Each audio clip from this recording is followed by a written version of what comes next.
मन मंदिरा गजर भक्तीचा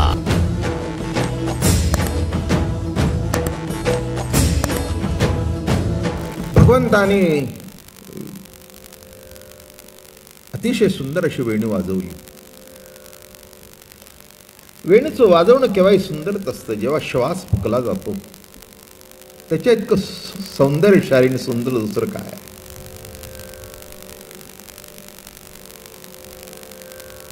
नाही का. कुणीतरी त्या बासरीला विचारलं, काय का बाई एवढी रुबाब मध्ये देव तुला सतत आधारावर धरतो आणि आधारावर जेव्हा धरत नाही तेव्हा कंबरेमध्ये खोवून ठेवतो.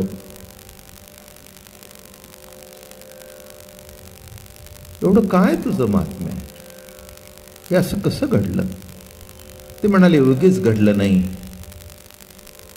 मी आतून सगळी रिकामी झालेली आहे.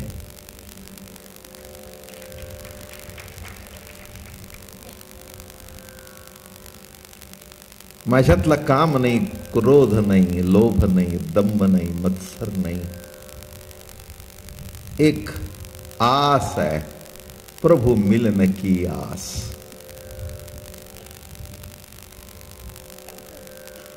ती आस एका जन्माची नाही, जन्म जन्मांतराची आस आहे.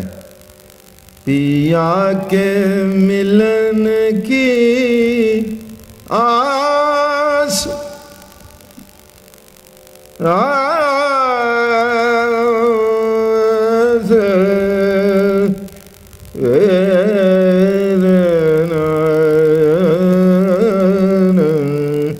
पिया के मिलन की आस. पियाच्या मिलनाची आस जन्म जन्मांतरापासून केली होती. तेव्हा म्हणाले तीच आस शिल्लक राहिली आणि बाकी सगळं पोकळ झालं, काढून टाकलं. इतकं सोपं नाही हो. विश्वामध्ये एकच अशी गोष्ट आहे, 16,108 पत्न्या होत्या, पण काही क्षण जवळ केला असेल आणि लांब ठेवला असेल, पण जी सतत अधर सुद्धा रस चाकत होती ती बासुरी, ती बासुरीच. त्यांना तरी सतत जवळ कसं घेणार. कारण 16,108 होत्या, पण काम, क्रोध, लोभ, मत्सर भरलेल्या होत्या आतमधून. तेव्हा तुम्हाला जर वाटत असेल की प्रभूंनी आपल्याला जवळ करावं, तर जरा रिकामे होण्याची प्रक्रिया सुरू करा. रिकाम होणं नाही का. अहो, रिकामाला झाला तर आतमध्ये काहीतरी साठवता येईल. ज्याच्यात मुळात काही साठवलंय त्याच्यात साठवतं काय येणार. म्हणून ज्याच्यात साठवलं जातं त्याला साठ म्हणतात. पण 60 वर्ष झाली तरी कळत नाही.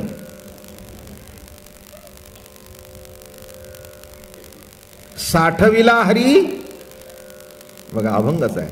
साठविला हरी जी हृदय मंदिरी, त्याची सरली एरधार आणि झाला सुफळ व्यापार. हे काय साठवलं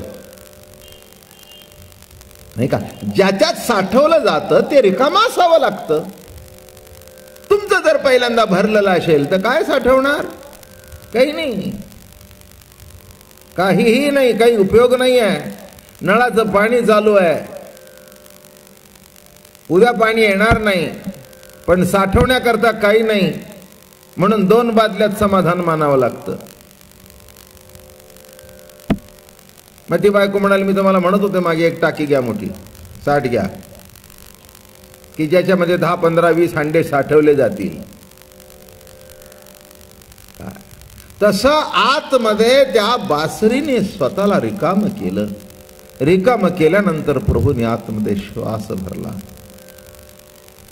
म्हणून तिचा हेवा करण्याचं काही कारण नाही आहे. गवळणींच्या लक्षातच आलं नाही की ही कोण आहे. त्यांना असं वाटलं हे एक लाकूड आहे, लाकूड.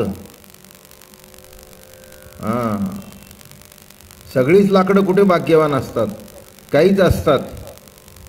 की ज्याची रथातून मिरवणूक काढली जाते जगन्नाथपुरीला. सत्यभामा, बळीभद्र आणि कृष्ण अशा 3 मूर्ती आहेत जगन्नाथपुरीला, आणि त्या 3ही लाकडाच्या आहेत. जगन्नाथपुरीच्या मंदिराच्या चौकटीला सुद्धा लाकूड आहे, सर्वकडे लाकूड आहे, पण त्या लाकड्यावर पाय देऊन जातात आणि या लाकडाचं दर्शन घेण्याकरता, मिरवणूक बघण्याकरता 10-10 लाख मनुष्य एका दिवशी येतं. तेव्हा त्या लाकडाची सुद्धा काहीतरी तपश्चर्या असली पाहिजे. हे मान्य केल्याशिवाय पर्याय नाही ना. तसं चालत्या बोलत्या चैतन्यमय असलेल्या गोपी, बासुरीचा हेवा वाटला त्यांना, बासुरीचा हेवा वाटला की काय आहे तुझ्यात. ती म्हणाले, मी सर्व माझं अस्तित्व रिकाम करून टाकलं, माझ्यात काही भरलेलं नाही. आता जो फुकला जातो तो फक्त भगवंताचा सूर. म्हणून परवा म्हटलं, अधरी धरो निया वेणू.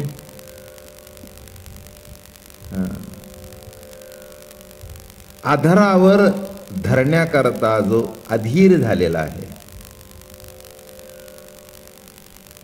आधरी धरो निया वेणू. अधीर, अधीर. अधरी धरो निया वेणू, वेणू वाजविला कोणी नेणू. जो तुमच्यात कोणीतरी वेणू वाजवतोय तो तुम्हाला तरी भेटला का.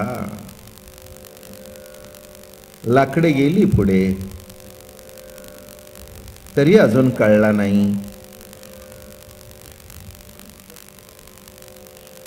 नाही का. भगवंताच्या जीवनामध्ये प्रत्येकाचं अस्तित्व आगळं वेगळं आहे. बासरीचं आहे,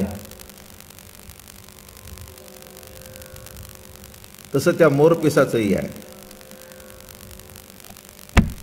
महेश वगैरेने विचारलं होतं, तिथे मला वेळ नव्हता. मी काय असतं माझं एकदा सांगितलं थकून जातो मी, मग विषयाने विषय वाढत जातो. पण आज सांगतो,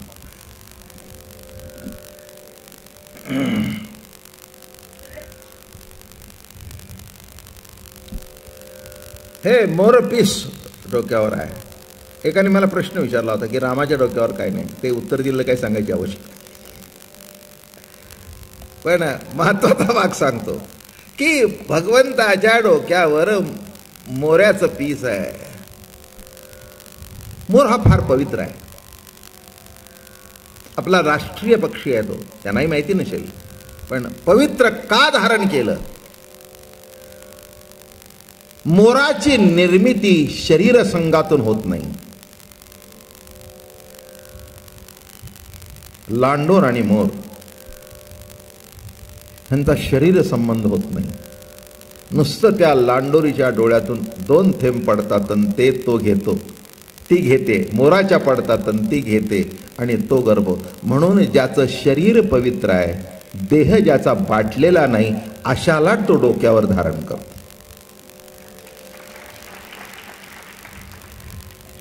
माझं बोलणं कळलं का. शरीरात जे अडकलेले आहेत त्यांना तो डोक्यावर कसा घेईल.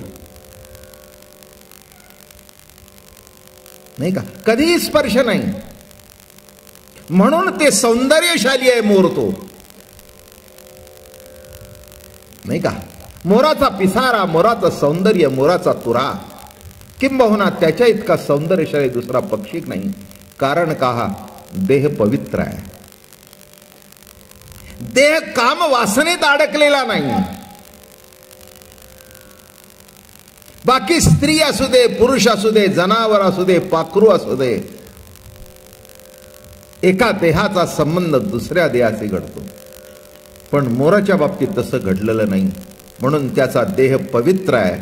मग असा पवित्र धारण केलेलाच piece, it's a feather in my cap. इंग्रजी टर्म शार्थ झाली ना. इंग्रजी टर्म असं वापरतात. एखाद्या माणसाला एखादं काहीतरी विशेष मिळालं की नाही, ते म्हणाले हे तर जास्ती तुमच्याकडे आहेच आहे, पण हे जे मिळालं it's a feather in your cap.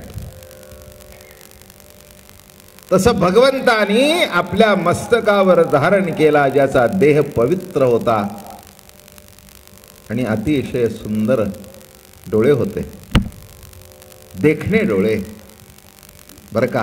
हो, तो पिसारा एवढा सुंदर का फुलला, तो नाचतो, मयूर नाचतो असा असा. आता ढग आले की नाही, कृष्ण ढग आल्यावर नाचतो, कळलं का. एरवी नाही नाचत तो. आकाशामध्ये जेव्हा कृष्ण ढग येतात तेव्हा तो Thuy Thuy Thuy Thuy Thuy Thuy Thuy नाचत असतो आणि त्यावेळेला ते दोन थेंब गळतात आणि ती लांडोर ते घेते. तसं संतांच्या नजरेतून जे बाहेर पडेल त्याचं टिपण करत चला.